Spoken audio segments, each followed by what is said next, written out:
are live. Eric Butler, we are live. This is real. Welcome back to Unauthorized Opinions, UOPod.com. Like, share, subscribe. It's pure propaganda and it's super cringe, by the way. An unopened can of orange soda just chilling in the parking lot. I was like, yeah, I gotta vote for Trump, dude. It's great here, a lot of fat chicks and a lot of screaming. Your podcast sucks. It's mental, mate. Hola. Buenos dias. Donde está la biblioteca? Where is my library? Welcome back to Unauthorized Opinions, UOPod.com, UnAuthorizedOpinions.com. I hope my volume is loud enough today. We've got so much great stuff to get to, disturbing things to get to. And Eric and I, as usual, talking about the weather. It's stupidly hot there. It's getting hot in here. I'm sweating a little bit in here. Got my soccer jersey on. Hopefully that'll wick some of it away. But yeah, more important than the weather here is, of course, the bad drivers in Arizona. And I had some car trouble this week. Very frustrating stuff. But yes, it is very hot too. I too had some poor driving that I was subjected to today in a parking lot of a Canadian Tire, which I don't know what to call it. It's basically just a different Home Depot, I guess you could call it, with a lot more outdoor stuff, I'd say. But the driving in the parking lot was wild. That's neither here nor there.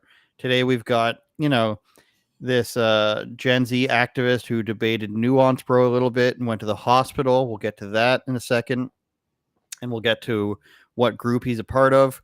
We've got Joe Biden making what I'm calling at least his top 10 worst, fumbles, word problems. He couldn't speak for a full minute. Then we've got for later in the show, even though we're already demonetized, shout out YouTube. I don't know what word it was. Gen Z, maybe hospitalized, maybe debate is bad on YouTube. We've got a wonderful person of the Transformer community on a subway or a Toronto bus doing something weird. We've got the NAACP and more San Francisco stuff. So let's go ahead. I'm going to share the screen. This was on Tim Pool's Timcast IRL. I think it probably happened on Friday. I'm not sure, but the video was posted today. And Tim Pool is playing the Twitter Spaces which Nuance Bro is, smartly, he's kind of become the Twitter Spaces guy, I feel like. One of the people who's on them a lot and gets a lot of clips out of it, frankly, by getting Gen Z people on there and leftists on there. And this is a guy of some kind who's on there. Let's see. His name is Jeremy Mochemi. He is a 21-year-old Texas Democrat. He's passionate about fighting for social justice and equality with a rainbow and a blue heart. And he's a serial content creator for Gen Z for Change. And we'll look into them a bit after. So this is going to be like the first 3 or 4 minutes of this video, which we can just watch and let me know if you need me to pause. Media content creator being destroyed so bad in debate. He admitted himself to the emergency room and then posted photos of him at the hospital with an IV in. He claimed in a Twitter space hosted by Nuance Bro, we've had on the show before, that 30% of the entire black population are unarmed and killed by the police every year. Yes, he is. This is from Gain of Fauci on Twitter. Yes, he is claiming that over 13 million unarmed black people are killed yearly. Okay, the first thing I want to say is Nuance Bro swears every other word in this clip. Normally, we try to be family friendly with no swearing, but there's going to be a lot of swearing for you now because I do think you need to hear this. To this young man, Jeremy, who admitted himself to the ER, I will simply say, I hope you're doing better. You need to breathe in. The internet is not that serious. If people are criticizing you online because you were wrong about something, it's not the end of the world. Bro. You can always go play some soccer and breathe some fresh air. And maybe this job's not for you. But I think there is something profound in this moment that is worth talking about. So I'm going to play for you now this clip from Nuance Bro on Twitter and then show you the chain of events which led to the leftist losing the debate so bad he went to the ER. All right, we'll play it. No. You're telling me 13.2 million black people are getting shot and killed unarmed every year. There's context to that. There's definitely context to those numbers. Dude, you're fucking crazy, dude. That's like a fucking Holocaust. And dude, every black person would be dead in like fucking 3 years. Like, what are you talking about? That's crazy. What are you saying? Yet we're still dying Dude, in record the actual numbers answer more is than white. Jeremy, do you know what the actual answer is? Because I actually have the real numbers. You've clearly never done it. This is I'm fucking. This is like 2017 stuff, Eric. The unarmed numbers are thousands. Remember when people would go and do those streeters where they'd ask people how many black people they think were killed in police interactions every year, and people would say like, I'd say like 1,000. Some people would say 10,000. Some people would say a few hundred. And I think 2017 was 19, and it hovers around that between 10 and like 22 every year. I also think, listen to the way Nuance Bro speaks here. I feel like he's trying to put on a bit of a Dave Portnoy. I think that's what he's going for here in his demeanor. Mind blown right now, dude. The real number by Washington Post, keep tracks of this. Unarmed black people shot by police, men and women. It's usually like 10 people, dude. It's like 10, maybe like 20 in a year. Sometimes it's like 8. You know, average is 19. It's like 10 or 13 million. Like 22, maybe. Like that's what it is. Not million. Like I want to pause real quick and point a few things. This individual, Jeremy, is a content creator for Gen Z for Change, which is a liberal political action social media group. Okay, I kind of feel like we'll get to that. Yeah, so basically he tries to concede. I just realized we're in like an Inception here. Exactly. Podcast within a podcast. So this guy, and we'll bring up his page. He's like, well, maybe not 20 to 25%. Maybe 15 to 20% is a fair compromise. Like, it's like he didn't even take in the fact that he said, it's like 15. They have zero grasp on reality at all. None of that. He was taking his stats and I'm taking my stats. And would it be fair to go 15 to 20%, which would still be like, what did he say? 30 or 13 or 15 million or something in there? Yeah. Okay. Well, this is just the epitome of successful brainwashing. 13 million. So he can't even get through his thick skull that the numbers, you can drop it from, 20 to 30% to 15 to 20%, and he still doesn't even make the connection of how many millions of people he's talking about. It doesn't register because he's been so successfully brainwashed. And he can talk about, well, did you notice that one of the first things he said in that clip at least was, well, there's context to that. He doesn't even know what that means. So for him to say, and I think that part kind of slid under the radar a little bit. For him to come back at Nuance Bro and say, well, there's context to that. He's only been taught that we can weasel our way, we can twist ourselves into these, do these mental gymnastics and twist ourselves into a pretzel trying to make it work. But there's no correlation for him between the word context and actually explaining something. There's no correlation between, 15 to 20% and the actual amount of people that actually constitutes. Yeah. Yeah, he doesn't know. All he knows is the talking points. This is like why back in our day, when we were young, you kind of had to show your work. This is proof that he can't show his work. He's just memorized something that has been foisted on him, and he can't put the dots together. He doesn't know how detached they are from reality because he's never had to. And this is another reason why we constantly see discussions of all types, whether this, I guess it's called Twitter Spaces, whatever. I guess this is, and I didn't see anything longer than this clip, but the bar has gotten so low that these people will even get congratulated and be given credit just for having a discussion because even that is outside of their realm of being. So yeah, too bad, bro. Go to the hospital. Suck it up, dog. Like it's ridiculous. There's no reality left. Well, I wanted to get to that, and I would show it from his own page, but I'm pretty sure he deleted the stuff. And we'll show Tim Pool showing it here, actually, because he goes to the hospital. He says his heart's racing, which denotes to me, I'm no scientist, but some sort of a panic attack, anxiety attack. Goes to the hospital, and then posts in the hospital like this is just like, it's the most victim mentality things. Like, I'm in the hospital because I couldn't handle being wrong, but let me just use me being in the hospital to try to get clout at the same time. And that probably resign. This is not the job for you. See, he says, okay, it's not the job for him. But we're talking about that Twitter Spaces. I'll be honest, I've never used it, but we're not even talking about obviously they're not in person. They're not face to face. There's no camera. It's literally just your little emoji or your little avatar and some laughing emojis and stuff. So we're not even talking about a face to face conversation. So imagine what happens to that guy, the crippling fear that might happen to him if he finds somebody in person. Oh, they'd call the cops. It's happened before for people. Will Witt had people call the cops on him. Anyways. Not been a good night. Going to the ER. He then posted a picture of himself getting an IV.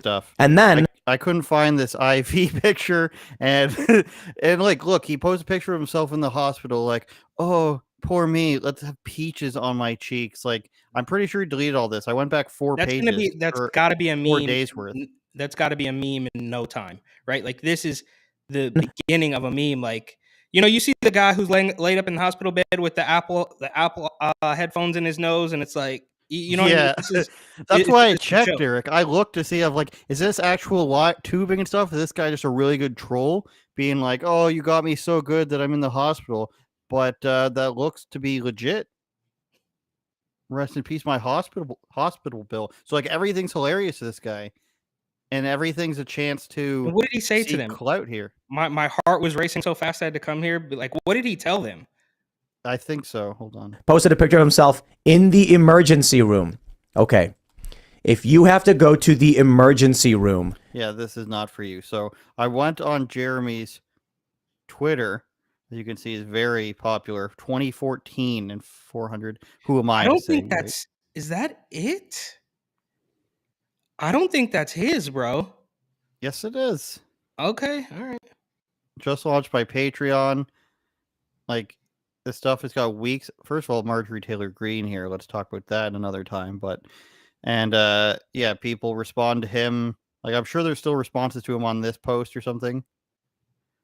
Offered himself because his two best friends were. You had to admit yourself to ER over losing a debate, people said. Yeah, so he just basically blew right through it, making fun of Tim Pool again.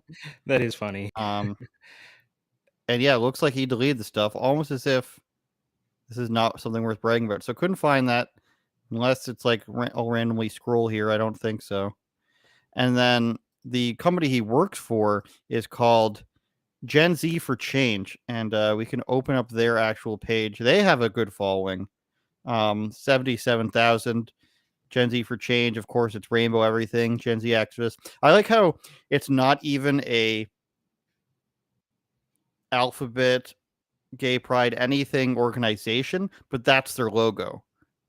Inherently, in order for change and social justice, it has to be, pride related for some reason. Well, I guess we're not showing that. Look at their page here. Their logo inherently has pride stuff and a communist fist. So we're not even calling ourselves, a identitarian movement, but inherently Gen Z thinks that communist fist, Eric, plus gay pride flag, which doesn't have trans flag in there. I'll note the bigotry there.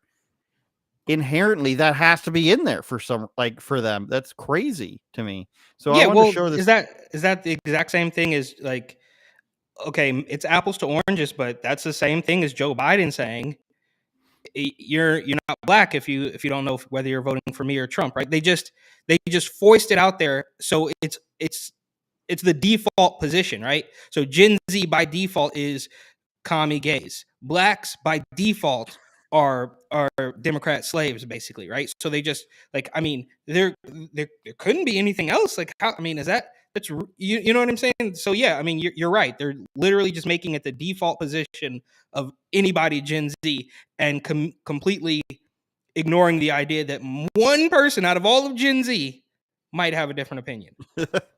Well, I wanted to find something they championed against recently so that we could get a sense of what they do. And right there in the caption, we can watch the video, but it says Republicans do want to regulate corporations only if they're supportive of marginalized communities. So they're literally saying here, Eric, that Republicans only are for regulation if they know that they're anti-black or anti-gay or something like that, because that's what they would call marginalized communities, not me. Pharrell would call it like billion-dollar musicians and producers. Pharrell's got a higher standard there, but We need more rights. Imagine you just came up here and said the Democrats will only put money on something or regulate something if they were against, I don't know. I mean, maybe it could be true.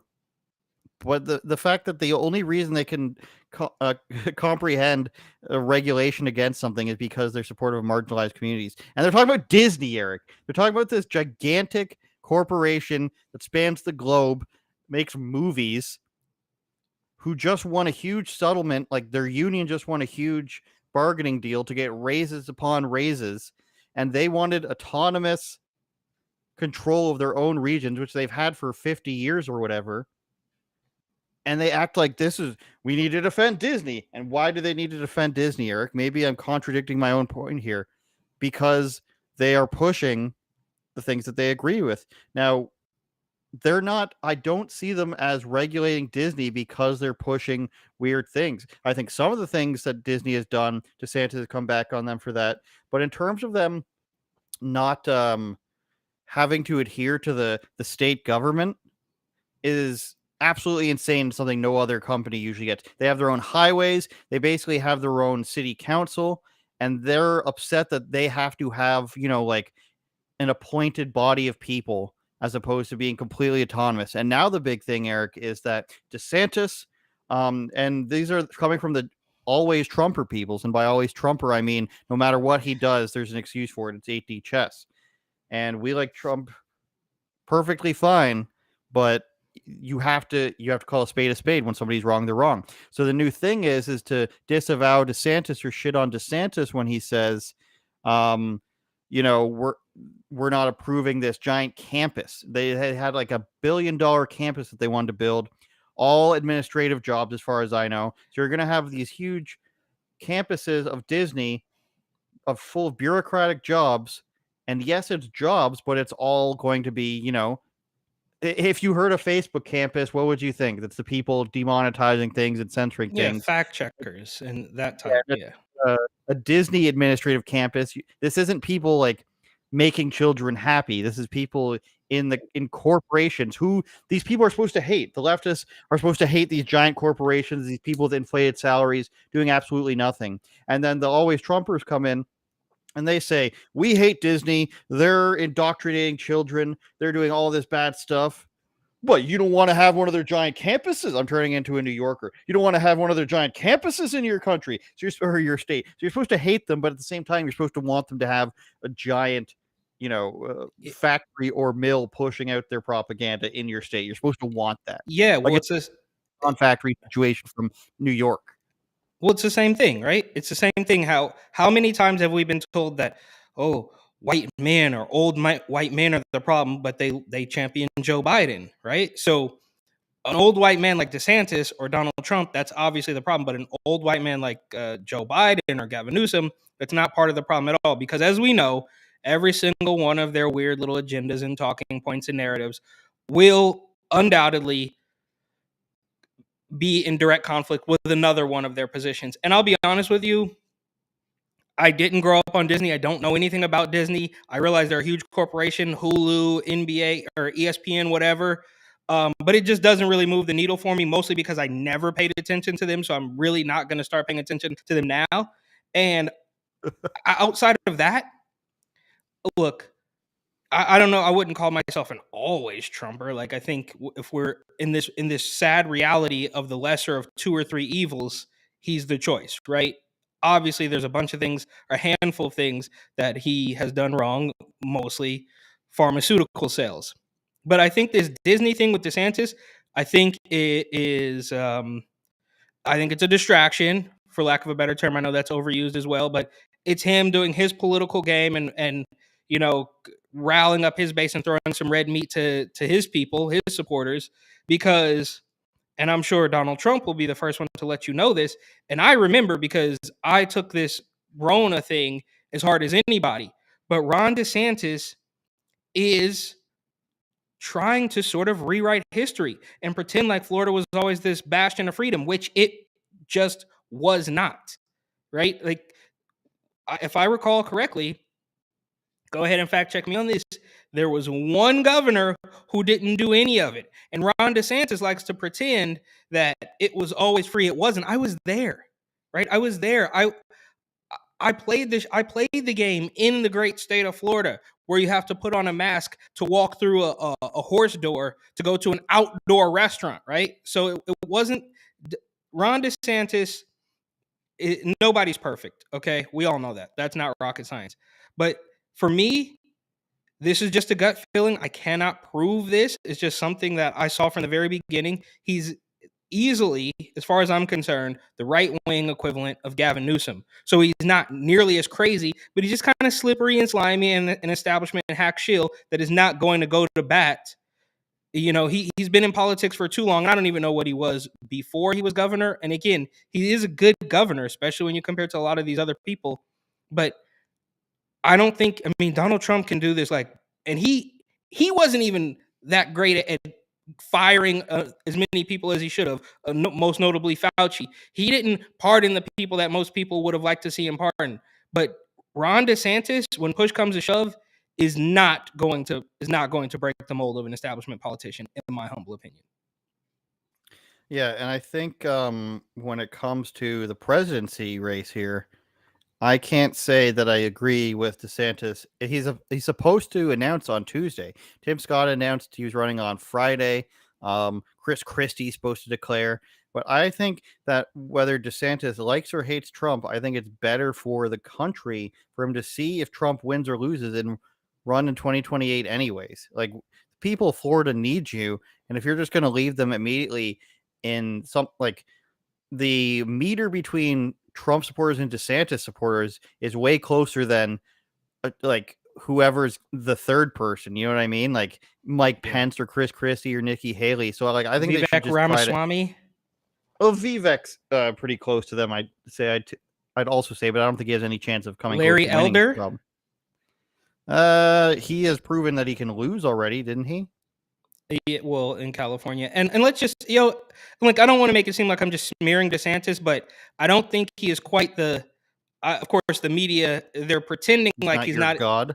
Well, the media is pretending right now that he's not quite as bad as Trump, but it's early. So as soon as he declares, as soon as something official happens, they're going to figure out a way to basically say that he's worse than Trump, and the whole country is going to be this way. But shout out to them, because they did dodge a bullet. And I think we've made it clear by now that I think there is a very big problem with the voting in this country. It does not seem to be. And Tulsi Gabbard, shout out Tulsi Gabbard, who was on PBD podcast. Did you see that recently? I saw the thumbnail and I was impressed. You don't see totally eye to eye with her, yes. No, I don't see totally eye to eye with her, but the clip, I don't know, it was like 15 minutes long, that she was talking to Patrick Bet-David, and I was like, maybe she's getting stronger, bro. She made some really good points about what has to happen. And look, I know, it's a conspiracy, it's all fake, you guys are crazy. If you look at any of this logically, there's no way to deny. And look, you can call it what you want, rigged or fixed or fraud or whatever you want to call it, but it's very clear that something is not right with how the voting takes place in this country. It's just not. So, well, let's see this DeSantis clip, and then we'll watch some Biden, and then maybe we can play some of the Patrick Bet-David PBD. Let's see what they were complaining about here. They want to have their own government, and they've had their own government for 50 years. It's massive corporate welfare. We're not doing that. They're going to live under the same laws as everybody else. They're going to pay their fair share of taxes, and they're not going to govern themselves. We the people are going to govern. And to put one corporation on a pedestal and let them be exempt from the laws is not good policy. It's not free market economics. And it's not something that our state's going to be involved in. And so we will not change from that. And so they can do whatever they want. I know people try to chirp and say this or that. The chance of us backing down from that is zero. Thank you. The word is pedestal, not pedestal, Mr. Governor. But this to me reeks of very similar to what Gavin Newsom did with the National Guard. Like, he talks about it like, well, we're going to stand up to these corporations, we're going to fix this problem, but nothing's going to change. Disney is going to crush him like a bug, and I don't think they'd be able to get away with that. Yeah, dude. And they wouldn't be able to do that with Donald Trump. And last thing, I promise, shout out to Florida for at least being fairly realistic. And imagine what Florida would be like if Andrew Gillum had won. Let's just remember that for a second. Yeah, this guy caught with male prostitutes in a hotel room. Yeah, and bodily fluids all over the place. And that guy narrowly lost to DeSantis. So this is the problem that we're dealing with. What are you looking for? They caught him while he was still passed out. I'm trying to find the images right now. There's a picture. That's not a picture. Like, they have a picture of the floor. It's not easy to find the picture. Are you using There's a picture. Brave, or what are you using? I'm using some solid Bing here. There's a picture of him laying on this thing. Yeah. Oh, yeah. For sure there is. Yeah. I'll try for 10 more seconds to find it here, but I cannot. So shout out Andrew Gillum. All right, Joe Biden had one of his worst stumbles in a while, I think. Eric thinks we've seen maybe worse. Maybe I didn't watch the whole thing. Maybe I need to rewatch it because you get so jaded with these things. You're like, okay, yeah, you just Joe skip Biden. it. Yeah, so I'll watch it and see where we're at on the scale of Bidenisms. Shout out the chat, Shane Davis, Booty Snorkeler, and Queen West. Thanks for watching, you guys. Everybody remember to subscribe and check out patreon.com/UOPod, where we have a secret podcast, a bonus podcast posted every week, usually Friday or Saturday. Goes and you completely get segments off the rails. Pardon? It does. Eric really Eric does a little Hunter Bidening in the back room, and he comes back and he goes off the walls. And then it's complete. The only way you'll get the video of it, we post a couple clips, but you get segments that nobody else sees, and for a low price every month. So please consider helping us out. That's patreon.com/UOPod, and subscribe to everything, please. Here's Biden. There's a lot of other, for example, the idea that we're oh, come on, love. Don't make me download it. YouTube's problem is that if you're streaming anything else, that I was very ready for that. The suspense. Me too. I'm sure everyone was. And there's a lot of other, for example, the idea that we're in terms of taxes that they refuse to. For example, I was able to balance the budget and pass everything from the global warming bill. Anyway, I was able to cut by $1.7 billion in the first 2 years the deficit that we were accumulating. And because I was able to say to it that the 55 corporations in America that made $400 billion, that they pay zero in tax. Zero. I'm extremely confused. I'm f***ing confused, bro. Me too. All in all, it was quite a press conference, and one that will probably rattle the markets a bit. That's one of the worst ones. 400, excuse me. And he says he's talking at the deficit. Obviously, he's trying to say they lowered the deficit a little bit since he came into office. Yeah, but that's wild, Eric. It's bad, but it's like we've become so used to this. I don't think that's one of his worst. Like there was, I say top 10. Okay, all right, yeah, I guess in the air. We can put it in. Put your hands up in the air. Remember that song, or was that too white for you? Put your hands up in the air. Do you know raising the roof came from some college basketball game? The first time people raised the roof, I looked into that once. These are the type of things I look into, Eric. How did raising the roof become a thing? Some sort of college thing in the 90s. I have no idea how you've gotten to that from this Joe Biden speech, but this is why speeches like this, and we see Kamala Harris constantly doing it as well. Maybe not quite as terribly, but it's all complete. So Kamala, I think she's just doing a sort of she's doing kind of a stream of consciousness, and it doesn't make sense. Biden is trying to gain. He's trying to finish things, but he can't retain the information for long enough to get through a sentence. Whereas Kamala, like Michael Scott once said, sometimes I start a sentence and I don't even know where I'm going with it. That's what she's doing. He's trying to find threads of coherence, and he can't really do it. But this, I believe, speeches, quote unquote, speeches like this is why you can have a guy on TikTok saying that 13 million black people get shot by cops every year is because they just say whatever they want, spew it, throw it out there. Nobody's going to check it. Anybody who dares to check it will be deemed a racist, a bigot, and they still can't grasp that it has no connection to reality at all, because for them, simply saying something is enough to make it true, right? So if you say something super mean, super bigoted, like maybe I don't want to take my kid to a drag story hour, then they're going to ask you for, why do you care? Why are you so mean? Why are you so bigoted? But as soon as they say something, you just have to wear it, because the only thing that is required for it to be true is that they said it. And that's why those things are loosely connected. Is like the Democratic Gen Z for Change guy can just make up a completely random number and end up in the hospital simply for being called out on it. The same way that Joe Biden won't.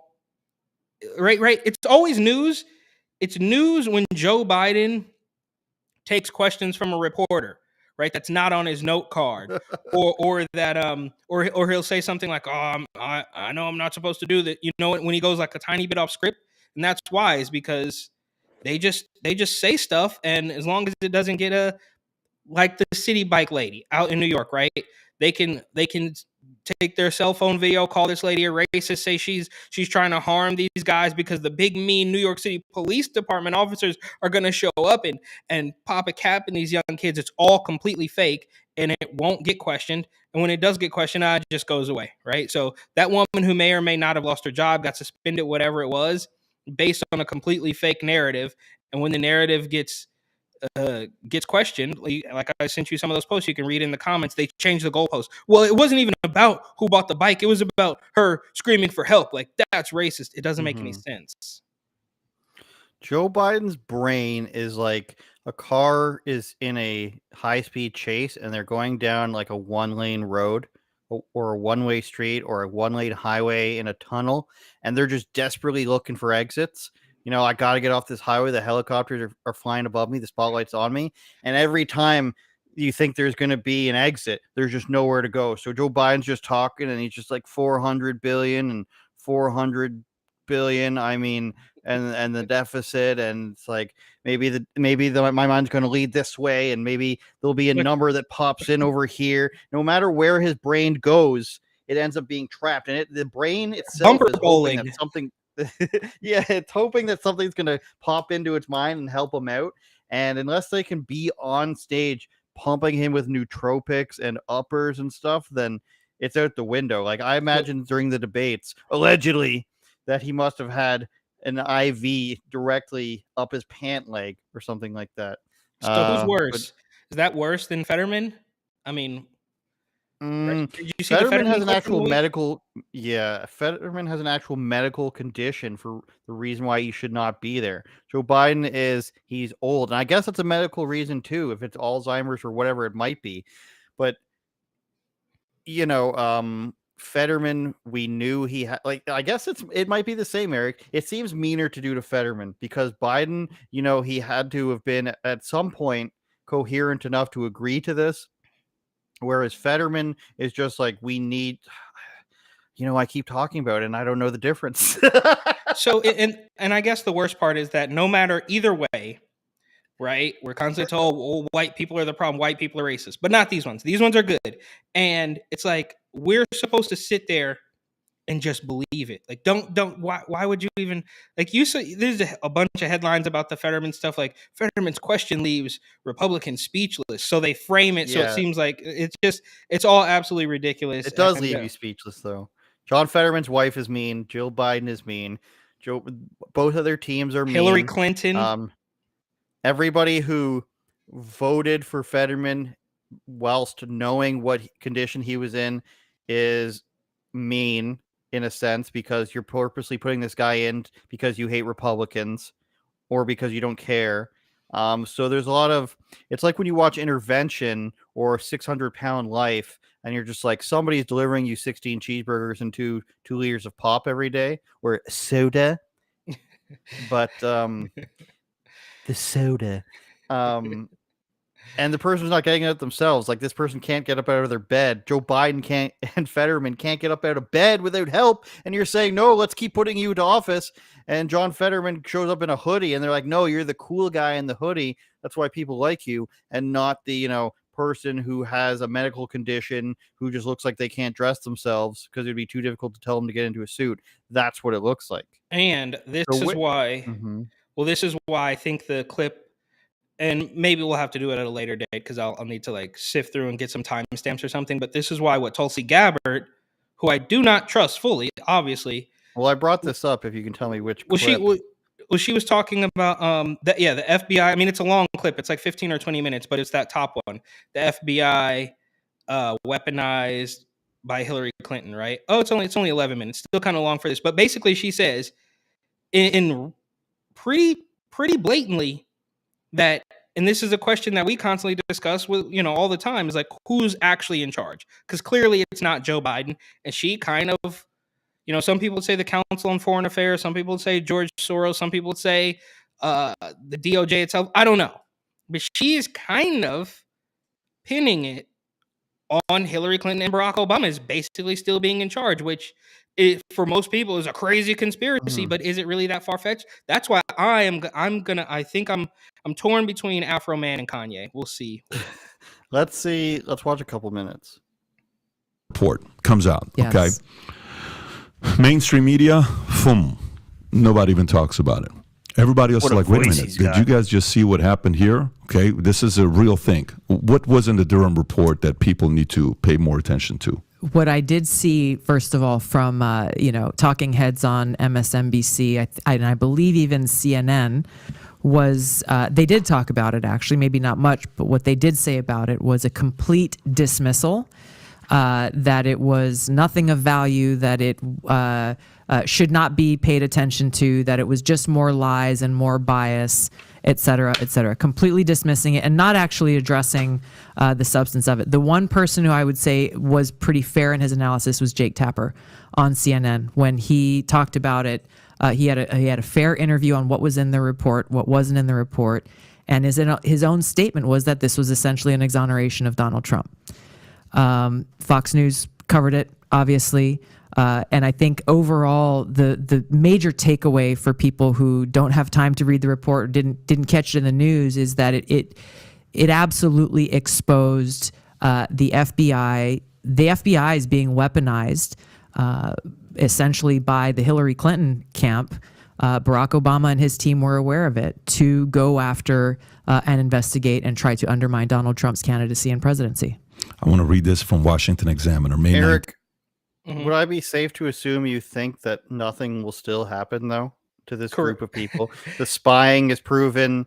The emails are proven. The text from Peter Strzok proven. Lisa We've got Page, January 6th stuff. Bill Clinton, who did he meet on the airplane again? Like, this is 7-8 years now we're going back, but that's when it all started. And nothing still happened. We've got the phony Rush report. We've got the January 6th committee. We've got so many things, and nothing ever happens. Now we've got Hunter Biden, IRS stuff. We've got FBI whistleblowers. Where is the Kevin McCarthy stuff that they promised in order to get Gates and Marjorie Taylor Greene on side with them? Where is that stuff? Yeah, because they're spineless little weasels. They're little worms. And look, this is a position that I've taken for a long time. Is like, dude, the Democratic Party, the left wing, the left wing establishment is absolutely insane, out of their minds. But they are not cowards, right? On the right, you have some people who are not nearly as crazy, maybe just as greedy, but they capitulate to everything, right? And that's why we've seen that Overton window. Maybe it's moving back to the center a little bit now in May of 2023. But I mean, we're at a point where it's insane for you to just discuss. Shout out James Klug, who, they were getting assaulted out at Portland State University for literally trying to have discussions. So any of that conversation has gone out the window. And what this really reminds me of, how the mainstream media, CNN, MSNBC, the big players in that establishment, are now basically, oh, the FBI is wrong. Like, okay, so It only works for you, which we know. And where else did we see this? With Rona. Remember when Rona was finally starting to come to a close and they're like, okay, maybe you don't have to wear a mask anymore. And there were people who were like, well, how dare you say the mask is over? You know what I mean? They only want, they get the first narrative in there, and then it becomes impossible, not impossible, but much more difficult to deprogram them, of course, or even get the next talking point in there if it's a little bit different, right? So you can reprogram them with another outrage thing, right? So you can go from Russia man bad to Ukraine best people in the world. That's not that far fetched. But when you go from, wear 2 masks to now you don't have to wear a mask, it's much different. So when you go from, the FBI is the FBI is great, they keep us safe, to the FBI was completely lying and weaponized. That's a bridge too far, right? So it kind of shorts their circuits out and they don't know what's going on. Are you in the camp of, I believe Vivek Ramaswamy wants to completely disband the FBI? I will say that I can't say that that is necessarily a good idea, but it does obviously have to be fixed either way. As a person who writes a lot about some of these cyber crimes and drug smuggling crimes, like I wrote about one recently where this family of Mexicans who lives in South or North Dakota were having a family drug smuggling business where they would smuggle stuff from California, from Mexico through California, and they drive it up to the Dakotas. And like brother, sister, cousin, mother, they had grandma driving the drugs, getting arrested, and wherever that passageway is, there people try to pass through either Colorado or Utah. I forget where it is. They always get pulled over there. That's some stuff that the FBI field offices do, and they often arrest people who are charged with, crimes against children, is how I'll phrase it. A lot of them, frankly, a disturbing amount, which I believe Trump put in motion a lot of the attack on these groups.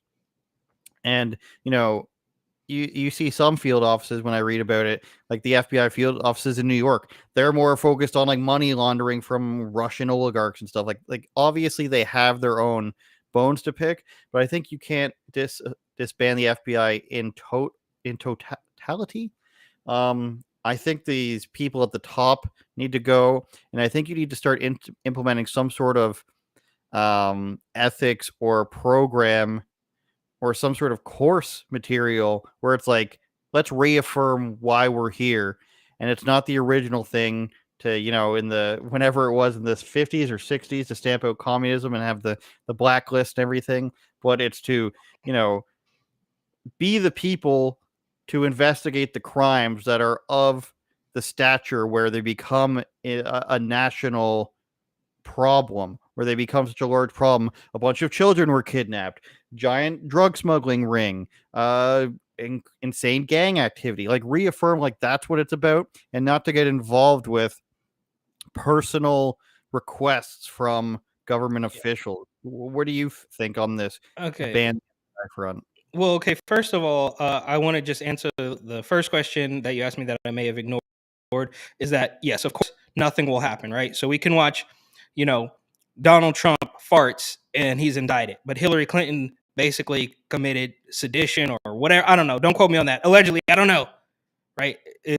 She can, her and the Biden crime family, they can do anything and nothing will happen. Now, Trump will still not really face any consequences. All of these people are completely Teflon. So, yes. That's the first thing, is that nothing will happen. Secondly, as far as completely doing away with the FBI, I mean, it's tough, right? So I see what you're saying, but the realist in me would say, no, it's not really possible. But the extremist in me would say, yeah, get rid of it, right? The FBI is very similar to CNN, right? You can still call it the FBI. You can keep the logo, but it's rotten to the core, and you need to get everybody out of there, from the doorman to the chef, the janitor, the mailroom.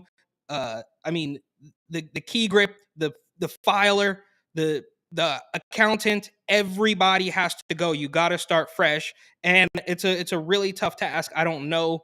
I think even Tim Pool actually joked about it, like if Donald Trump were to get reelected, and he said, Timothy, I want you to there's very few people, I guess is the point I'm trying to make. There's very few people who could actually be trusted to move the agency in the right direction, right? It's just the waters have been so muddied that it's literally impossible to get anybody in there who's going to be trustworthy. So, and that's just human nature, right? Like, you give somebody too much power, they're going to abuse it. What is it? Absolute power corrupts or something. I don't know. Don't quote me on that these stupid quotes, but I guess to answer the questions quickly is nothing will happen.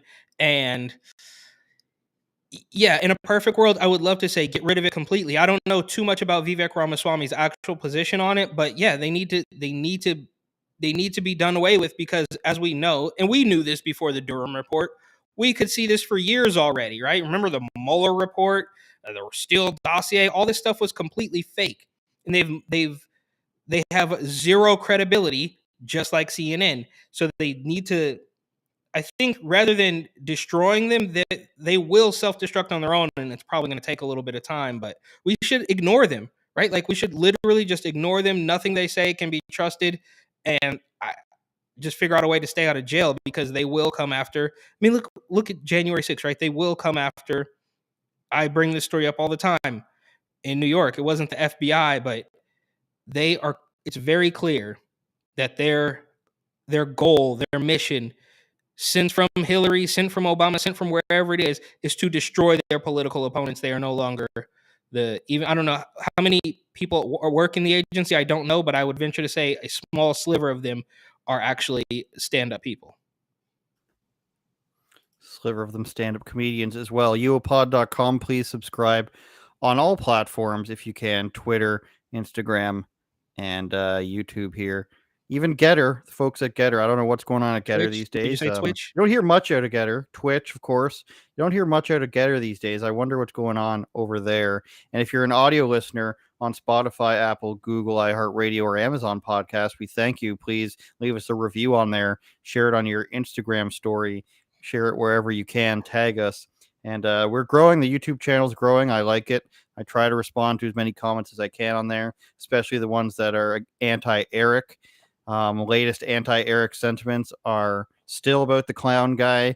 And what was the other one? I can't remember the second one where they hated your opinion on it, but I'm sure there'll be more. Oh, I'm very curious now. The suspense is killing me. I mean, look, the clown guy though, like, let's look, if the clown guy had said anything else, if the clown guy had said, I love Joe Biden, then my take wouldn't have been so controversial, right? Like, oh, the burner one is what people didn't like.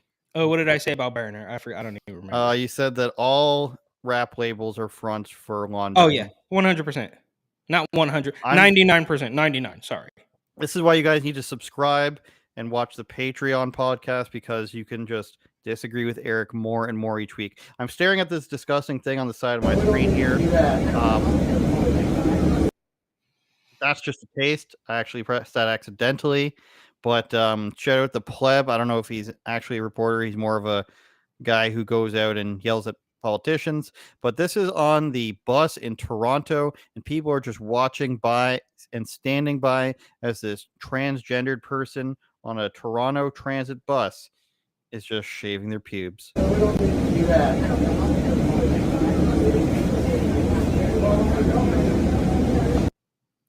Eric, nobody has a problem with it. Toronto is in a mayoral race right now between communist lady, comedian, anti-lockdown activist, Toronto Sun reporter for 20 years or something. And this is what they're up against. All you have to do is not vote for the crazy person. I promise you, Toronto. All you have to do is not vote for the crazy person, not vote for the communist who said she wants to raise taxes. You can vote for the guy who says he's going to end bike lanes. That'll make your life better. The traffic's insane there. You can vote for the guy who's a comedian who says, you know, everything's going to be trans, because you know he's not serious, but he's actually smarter than that, and you know he's going to do better than what you've already got there, which is this. You can vote for the anti-lockdown activist, Chris Sky. He actually is probably going to lower taxes and do less insane things. When you have an insane society, which you have in Toronto, where this is nobody's kicking them off the bus, nobody's saying, hey, stop, that's disgusting. Some guy sitting to his right, some person sitting facing him or her, and nobody's doing anything. This is your society has crumbled. Okay, when this is allowed on a bus, society has crumbled, and they don't want to admit that. All they care about in downtown Toronto is, are we getting sidewalks painted rainbow flags? Can we get this coffee made a little bit faster? Can it have 75 different flavors? Can I go to a cat cafe? Is there a communist cafe, which actually just closed, an anti-capitalist cafe, which told people that they can pay what they feel they should, close? Surprise, surprise. This is Toronto. It will soon turn into Chicago, New York, Los Angeles, San Francisco if you do not do anything. This is Canada, frankly. Toronto's just the worst of it. Vancouver's probably even worse, but there's not as much crime. I don't think there's Asian street gangs, but I don't know. I'm not from there. I've never been there. But this is society you will get. And what I predict, Eric, last thing here to quote you, is if things do not turn around in Ontario, where the premier, the governor, is now saying, who cares about the forestry? Who cares about it? Even though he ran on it, he ran on not destroying what's called the green belt. He's saying, who cares about it now? You're stupid if you care about these lines drawn on a map. What you will see is people leaving this province like they have left California and New York. You'll see them go out west to the flatlands of Manitoba and Saskatchewan, because that's the only places left in the country where it's not absolutely insane and overpopulated. We are breaking immigration records, over 1 million people, and more than half of them come to Ontario, and they're like, what's wrong? The housing prices? We just need to build more townhouses. That's their solution for everything. More townhouses, you guys. Let's you want to be able to own a home? Well, own a townhouse with 7 people inside of it, and your neighbors have 20 people inside of it. And you can't afford it. Your mortgage is going to be like $4 or $5 grand a month, but at least you'll have something, right? We can't slow down the immigration. We can't build on larger plots of land. This is impossible. This is what Canadians want, Eric. This is what they voted for 10 years almost. This is what they will continue to vote for in places like Toronto. I have no hope. Hope is gone. I would like to leave. Okay. What? When I rant, Eric, it's unacceptable? No, I hate to break this to you. Burner this, and I hate to break this to you. Tulsi Gabbard that. Well, here's my point. Is that, unfortunately, I mean, this is not the worst that I've seen. Kind of like the Joe Biden clip that we had earlier. Like this, yeah, it's disgusting.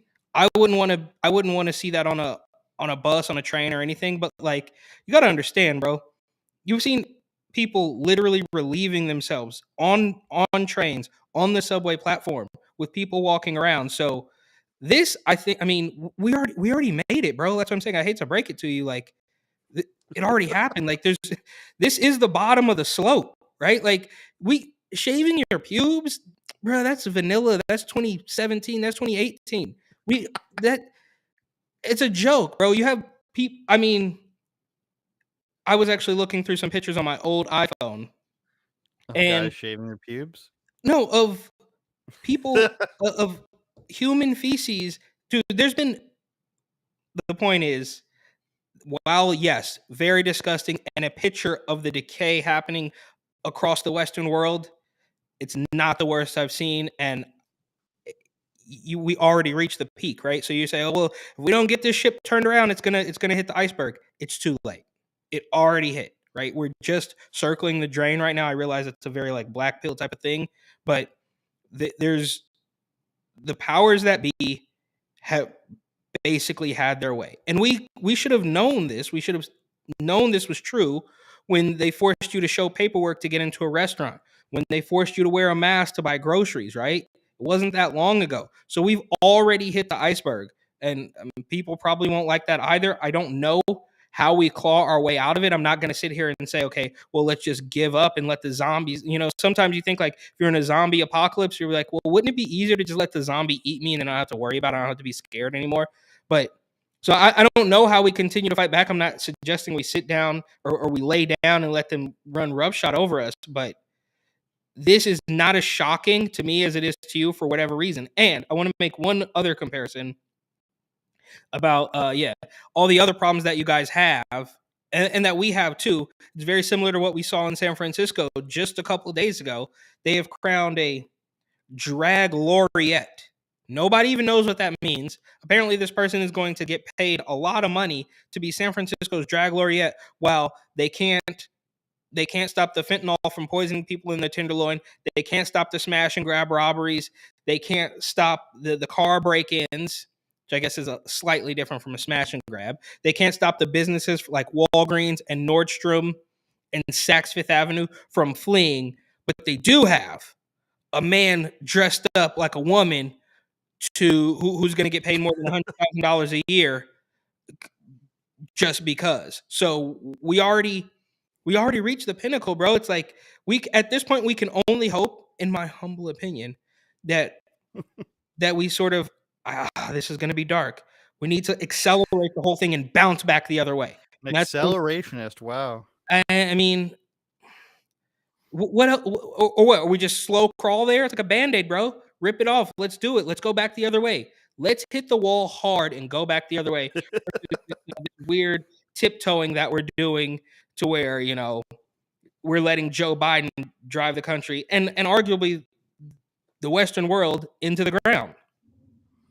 Shout out Crash Test Dummies that are now women as well as men, and shout out the new Walking Dead spinoff, which looks terrible. Since you mentioned zombies.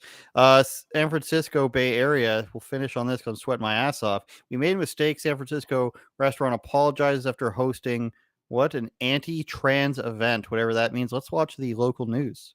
And they just didn't know. That from the owner of a restaurant that held a private event for the San Francisco Republican Party. An undercover reporter in attendance called it an anti-trans dinner.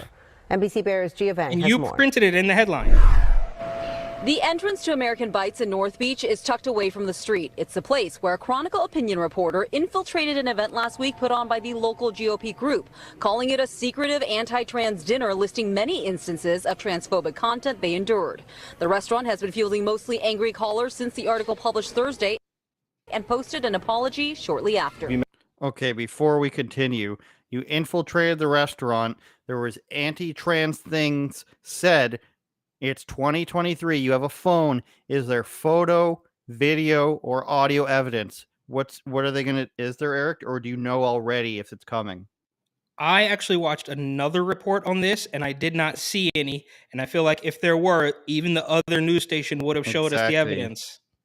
I was going to go 65% no. Made a mistake, and I sincerely apologize. Oh, I That's see. American For Bites what? owner Mike Ceremi. He said a regular at their What a other coward. restaurant approached them and wanted to host a Republican fundraiser that would include a short documentary.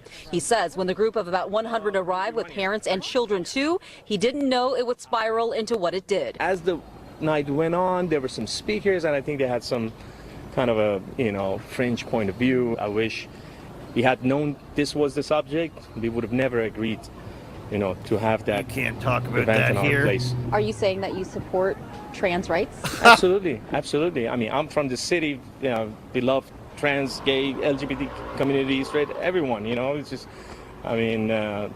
that's what's beautiful about San Francisco is about inclusion. This is like, look at the person we're about to hear from, but this is like when Principal Skinner is being held at gunpoint at the door. It was a boating accident I was involved in. Like off screen to that guy's right, there was a gun held to his head. I love everybody. LGBT, I don't even know what this is. But yes, let's see. We've still got, I'm guessing this is the journalist, the they, them. Let's see if they've got evidence. King Lotus Boy identifies as trans, non-binary, and polyam. They say there's no question what holding an event put on by Republicans would mean. Any fundraising efforts that is going towards the GOP. We need a speaker to speak on this news story. We need someone legitimate. We are calling on non-professional wrestler nor rap artist named King Lotus Boy. The drag artist will give us a non-biased opinion on this instead of the journalist who went there or what. This is absolutely insane. And the fact that a person had this person named King Lotus Boy on their show and doesn't see that this is insane means you should quit your job. Shout out Tim Pool. Quit your job. This is not for you. What if I was doing an interview about a pro-trans, one of these trans events with drag queens that they sexualize children and get them to put dollar bills in them and whatnot. What if I brought on a guy who he's not a rapper, he's not a professional wrestler, he just goes in his day-to-day life as I hate trans people, and you just put that guy on the screen like, I hate trans people.tm. Seems like he's got some great opinions on this subject. He's really he's really bringing a lot of fair and unbiased points to this report. How could anyone not take this seriously? San Francisco, Eric, I'm glad you don't live there anymore. Dude, it's through the roof. And you notice the t-shirt there, right?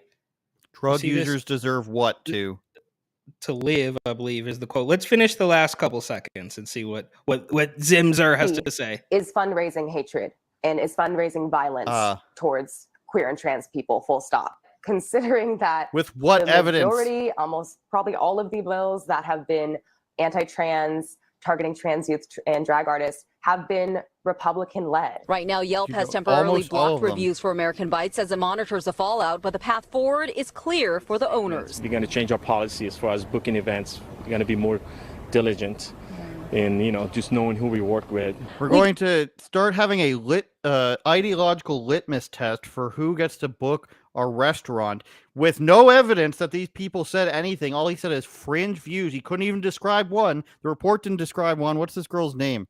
This girl whose face is currently falling off right now. This girl's face is barely on. It's sliding off of her face. We did reach out to the local SFGOP. The yellowness of her face is sliding off. Gia Vang. This is one of the worst reports I've ever seen in my life. Heard back. And I'm sure if I watched San Francisco news more often, I would be more impressed with how bad it is. We reached out to the local GOP and they haven't replied. Yeah, you probably gave them 15 minutes, right? Like we reached out to the local person who says I hate Republicans, and they say that they think that this was possibly an ancient alien that helped build the pyramid. Was it ancient aliens that helped build the pyramids? It could have been, yes. Well, this so that was, what was that, NBC or ABC? I forget, but I kind of get them confused because I watched a report from another station that was spearheaded by another guy who, I mean, they're not even trying, right? So the news reporter, like that one, she's not as bad as the guy from the other station who is clearly a flaming homosexual, right? He's not going to be able to shoot it straight down the middle, right? No pun intended. But it's very obvious where his allegiance lies. And the great irony of this is that if somebody were to try to stop a drag show from happening, they would be labeled as all the worst names in the book. But if some regular people are having a dinner that you infiltrated and you don't even have any evidence, that you can look through hours of footage of weirdo drag queens dancing for little kids, right? And if you even show up to that with a Bible or with a sign, you will be deemed the worst bigot in the world. But if somebody has a dinner that they didn't even invite you to, you infiltrate it while they were having a discussion, and now you want to shut them down, and you are strong enough, you are marginalized enough that you trick the owner of the business into saying, I'm sorry, we won't do it again, and you don't even have proof. So we can have our event, and we're going to shove it down the throat of your kids, literally and physically, but you are not going to have one event that's going to discuss what we just did. It's all absolutely ridiculous. And while this is happening, the San Francisco news media will continue to obviously lie, be deceitful, obfuscate, and never let the truth get out, even with the headlines. It's completely despicable. Well, I don't know how you could just, if you call yourself some sort of journalist and you're not willing to say that, I'm 100% biased against the other side, how are you just going to take this person's word for it that you don't even put on screen? I don't believe that was the person who said they infiltrated the event. They'd be pretty well spotted pretty easily. King Lotus Boy. Shout out Lotus Boy. And the drug shirt. You're going to air this? Yeah, you're going to air this and be like, well, we don't have any evidence of what they said, but we'll just take your opinion for it that it was transphobic. It's 1953. Yes. We only had a notepad and a press card in our cap. Yes, exactly. And because they know, to bring it full circle here, that the only criteria for something to being true is just for them to say it.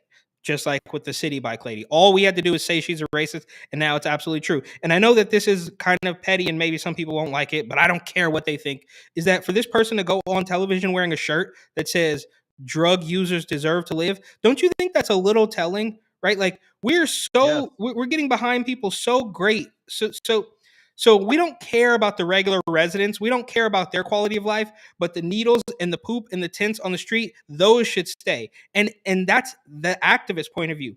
Think about the actual junkie, right? Like, do we think for one split second that a real San Francisco junkie is going to spare that little they them from a weirdo attack or a tongue lashing, or you know what I mean? Well, it's like you always say, Eric. Sorry to interrupt, but like you always say, it's always life or death. This person wants to pretend that other people, it says they deserve to live. Is anybody saying let's kill the homeless people? No, they're not. And this person also lives in California, where they get all their people elected that they want, in San Francisco, where they have every policy that they want, and it still fails. And you're just go, it must be something else that's happening. It must be the Republicans in San Francisco that had a dinner, and I can't prove anything. And how closely tied is this heavy drug use to this? I mean, we know, look, bro, it's no secret, dating back to the 70s, 60s, 70s, 80s, or whatever, that the gay community was pretty heavy into the drugs. Okay, right? Is that a secret? Is that taboo? Is that controversial? No,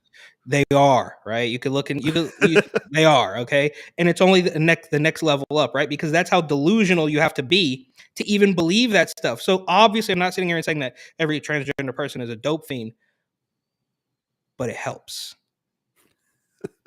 Shout out Duper Guy, who likes my jersey. Thank you. Liverpool's probably not going to make the Champions League this year. Shout out Evan Sus MC, who says, keep on doing our thing. UOPod.com. Subscribe to everything. Instagram, I'm Andrew Does, DOES, which is also a YouTube channel. Updating content there every week at this point. If you want to see me out in the streets, getting into trouble, asking things, triggering people. Eric's Report and Opine on Instagram. And uopod.com, patreon.com/uopod. Please go and sign up. Free podcast every week. Eric, bring us to church. Buy my book. Take me to church. Bend down. Yeah. Turn it up, Jordan.